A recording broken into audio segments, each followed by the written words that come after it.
Hey there guys, welcome back to another video. Today I'll be showing you how to convert a PDF file to a JPG file with the help of Canva.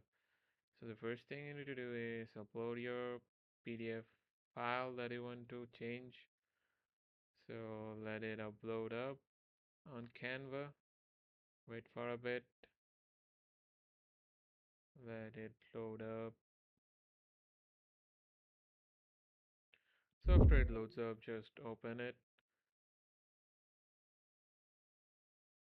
Let it load up. So let's say you want to convert it to a PDF into a JPG, my bad. So just click on share, click on download, and you will see the option for JPG here, and then click here on download again. So that's it with the video guys. I hope it helps you. Thanks for watching and take care.